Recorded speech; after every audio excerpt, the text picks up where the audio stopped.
જૂનાગઢ મહાનગરપાલિકાના મેયર સહિતના પદાધિકારીઓ માટેની સેન્સ પ્રક્રિયા હાથ ધરવામાં આવી હતી।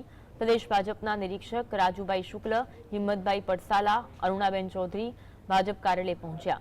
ચૂંટાયેલા મહાનગરપાલિકાના ઉમેદવારોને સાંભળવામાં આવ્યા અને શહેર ભાજપના હોદ્દેદારો પાસેથી પણ અભિપ્રાય લેવામાં આવ્યા। તમામના અભિપ્રાય બાદ પ્રદેશમાં નામનું લિસ્ટ મોકલાશે। અંતિમ નિર્ણય પ્રદેશ ભાજપ દ્વારા લેવામાં આવશે।